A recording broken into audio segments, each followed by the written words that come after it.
오늘의 10분 말씀. 사사기 16장 1절부터 14절입니다. 1절 한 절 읽겠습니다.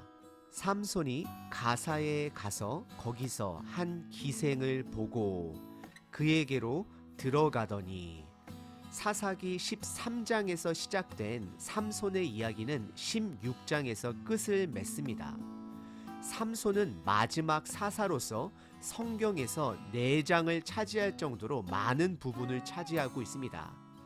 그만큼 사사 삼손은 상징적인 의미를 가지고 있습니다.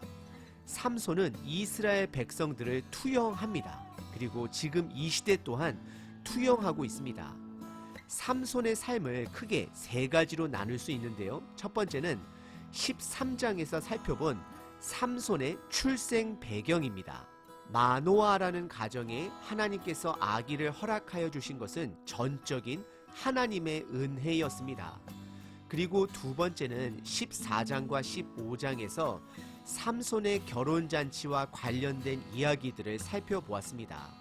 삼손의 결혼식 이야기는 복수로 시작해서 복수로 끝나는 세상적인 이야기였습니다.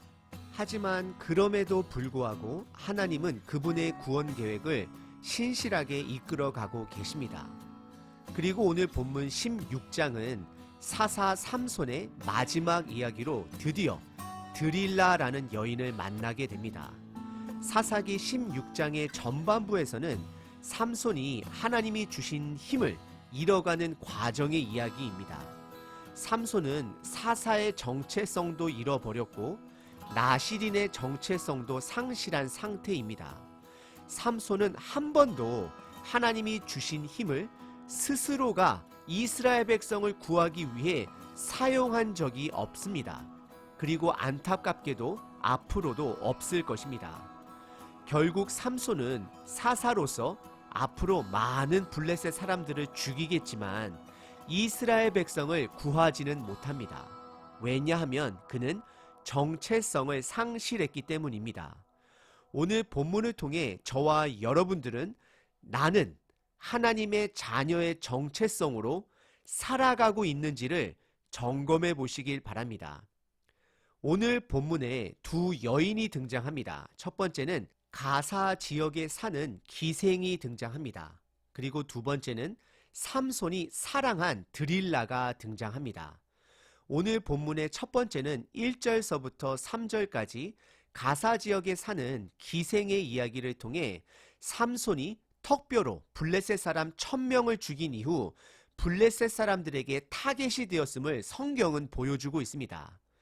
1절에 삼손은 또다시 눈에 이끌리는 대로 가사라는 지역에 가서 한 기생을 눈으로 보고 그에게 들어갔다라고 성경은 표현하고 있습니다. 여기서 말하는 기생은 창녀를 말하는 것입니다. 삼손은 여자를 볼 때 눈으로만 보는 사람입니다. 하나님의 율법보다 육신의 정욕에 따라 사는 사람입니다. 출애굽기에 나온 10계명 중 7번째 계명이 간음하지 말아야 하는 것입니다. 하지만 삼손에게는 하나님의 율법을 찾아볼 수가 없습니다.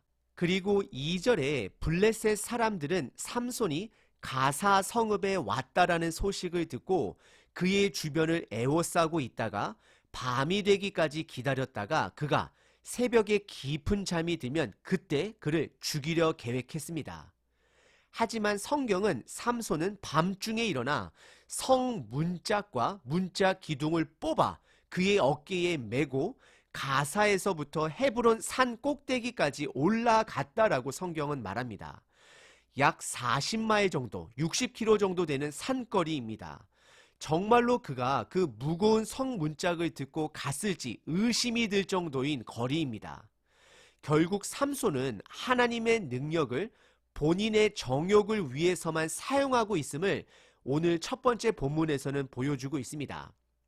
그리고 오늘 첫 번째 본문은 우리에게 3가지 사실을 알려줍니다. 첫 번째, 삼손은 여자를 육체적으로 좋아합니다.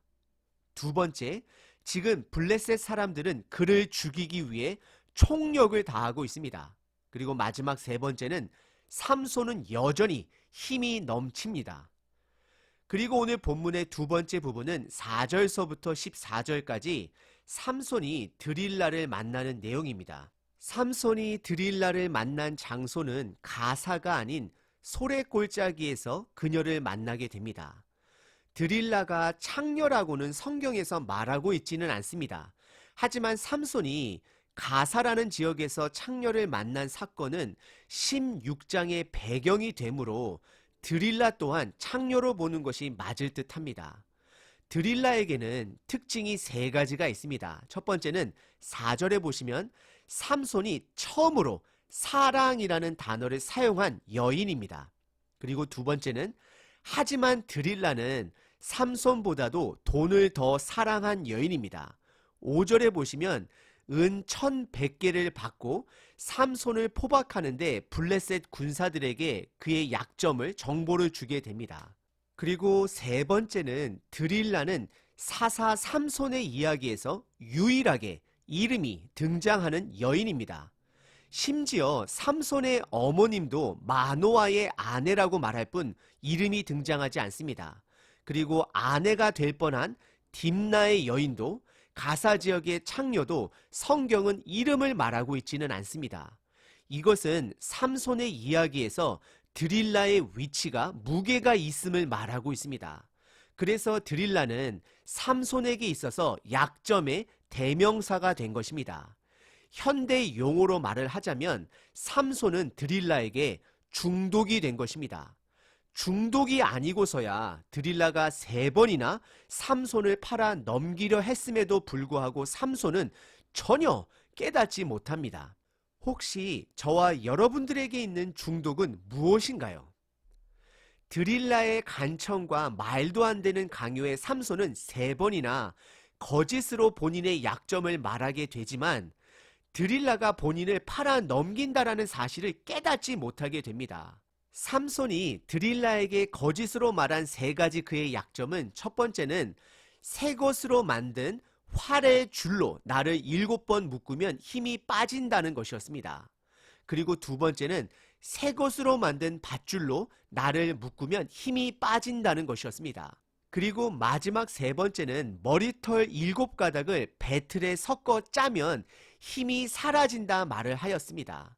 하지만 삼손은 매번 포박을 끊어버리면서도 그때마다 그를 잡으러 온 블레셋 군사가 있을지라도 드릴라를 의심하지 않고 오히려 그녀를 믿게 됩니다. 결국 삼손이 드릴라에게 중독되었음을 보여주는 장면입니다. 오늘 성경 본문은 여기까지입니다. 하지만 저와 여러분들이 잘 알듯이 4번째는 드디어 삼손이 머리에 삭도를 대고 힘이 빠진 삼손을 블레셋이 결박하는 것을 알고 있습니다. 여러분들 정말로 머리카락을 잘랐기 때문에 힘을 잃었는지는 내일 본문에서 우리 함께 생각해 보도록 하겠습니다. 오늘 본문은 타락한 삼손에 더 집중하겠습니다. 삼손은 하나님의 선택을 받은 자입니다. 사사입니다. 그리고 나시린으로 구별된 삶을 살아야 하는 자였습니다. 그리고 그에게는 임무가 있었습니다. 그것은 이스라엘을 블레셋으로부터 구원을 시키는 임무였습니다. 삼손은 분명히 그의 부모로부터 그의 임무를 들었을 것입니다. 하지만 그는 부모의 말도 듣지 않고 하나님의 은혜도 보지 못하는 자였습니다. 결국 두 눈을 가지고도 영적인 장님인 삼손을 우리들에게 보여주고 있는 것입니다. 삼손은 지금까지 그의 힘을 이스라엘 백성들을 구하는데 단 한 번도 사용한 적이 없음을 우리는 잘 알고 있습니다. 그리고 지금 삼손은 그의 눈으로 선택한 드릴라가 그를 팔아 돈을 챙기려는 것을 보지 못하고 있습니다. 이것은 삼손의 어리석음만을 드러내고 있는 것입니다. 잠언에 어리석은 자가 나옵니다. 삼손은 그 어리석은 자의 모델을 우리들에게 실제적으로 보여주고 있습니다. 무엇이 삼손을 이렇게 어리석게 만들었을까요? 오늘 본문에서 삼손은 드릴라를 향하여 사랑했다 말을 합니다. 삼손이 한 사랑은 하나님의 언약이, 하나님의 율법이 빠진 사랑입니다. 부부관계 속에서 이루어지는 사랑이 아닌 그냥 육체적인 사랑인 것입니다. 삼손은 대표적인 성격을 가진 자로서 이스라엘 백성들을 투영하고 있고 지금 저와 여러분들의 죄악된 상황 또한 보여주고 있는 것입니다. 여러분들 새 알들 중에 무정란이라고 들어보셨나요? 유정란은 생명이 있는 것이고 무정란은 생명이 없는 알을 이야기합니다. 예를 들어 닭이 아무리 무정란을 품을지라도 거기에는 생명이 나오질 않습니다. 오히려 품으면 품을수록 노력하면 노력할수록 그 알은 점점 더 부패해져 갑니다. 우리들이 하나님의 마음을 품지 않고 하나님과 동행하지 않고 품는 우리의 노력은 다 무정란과 같습니다. 이 땅에서 하나님이 주신 소명을 무시하고 살면 그리고 하나님이 없는 세상의 화려한 것에 시선과 마음이 빼앗겨 그렇게 살다 보면 점점 세상의 노예가 되는 스스로의 자신을 발견하게 되실 것입니다. 오늘 하루 진지하게 내가 세상에 빠진 것은 무엇인지 점검해 보시길 바랍니다. 보통 사람은 본인이 무엇에 빠졌는지 잘 모릅니다. 성령님의 도우심이 있어야 합니다. 예를 들어 그것은 쇼핑일 수 있습니다. 그리고 그것은 음란물일 수 있습니다. 그것은 내 자녀의 세상적 성공을 위한 나의 헌신일 수 있습니다. 그것은 내 집을 마련하기 위한 너무나도 분주한 나의 마음일 수 있습니다. 또는 미디어에서 좋아요, 구독 이런 것에 중독이 되어 있을 수도 있습니다. 도박이나 담배나 술이나 액상 담배에 중독이 되어 있을 수도 있습니다. 아니면 음식에 중독되어 있을 수도 있습니다. 우리 자녀들은 핸드폰이나 게임에 중독되어 있을 수도 있습니다. 우리는 더 이상 세상을 품는 자가 아니라 하나님의 말씀을 품어야 합니다. 중독을 해결하기 위해서 6가지 그냥 간단한 가이드라인을 나누도록 하겠습니다. 첫 번째는 내가 하나님의 자녀로서 회복하겠다라는 결단이 필요합니다. 성공하기 위한 결단이 아닙니다. 완벽한 삶을 살기 위한 결단이 아니라 회복하겠다라는 결단입니다. 즉 어제보다는 오늘이, 지난달보다는 이번 달이 하나님과의 관계를 먼저 회복하겠다라는 결단인 것입니다. 여러분들 무정란을 기억하십시오.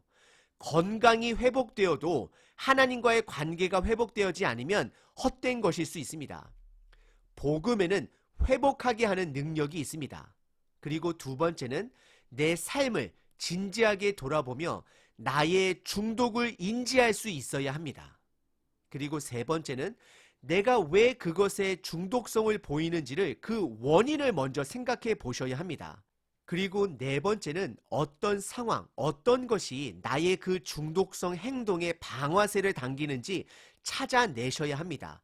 영어로는 트리거라고 말을 합니다. 나의 죄악된 패턴을 찾아내셔야 합니다. 그리고 다섯 번째는 내가 신뢰할 수 있는 사람과 반드시 나누셔야 합니다. 그리고 마지막 6번째는 정상적인 생활을 반드시 셋업하셔야 합니다. 그것은 크게 5가지로 나눌 수 있는데요. 첫 번째는 잠자는 시간을 반드시 셋업하셔야 합니다. 하나님은 밤에 잠을 자도록 만드셨습니다. 그리고 두 번째는 일어나는 시간을 여러분들 셋업하셔야 합니다. 아무리 내가 직장이 없고 시간이 많이 남는다 할지라도 일어나서 일단은 움직이셔야 합니다. 그리고 세 번째, 말씀 보는 시간을 반드시 만드셔야 합니다. 그리고 네 번째는 걷는 시간을 반드시 만드셔야 합니다. 과학 발달이 주는 편리함도 있지만 그것으로 인하여 우리들의 몸이 망가지는 부분도 있습니다. 그리고 마지막 5번째는 가족 또는 친구들과의 정규적으로 만나 대화하는 시간을 셋업하셔야 합니다. 삼손의 삶에는 하나님이 빠져 있습니다. 생명이 빠져 있는 것입니다. 그 대신 그 자리에 본인의 정욕이 자리를 잡은 것입니다. 그리고 결국 하나님은 그를 떠나게 됩니다. 오늘 하루 나의 중독 성향을 보이는 부분을 진지하게 점검해 보시는 하루 되시길 바랍니다.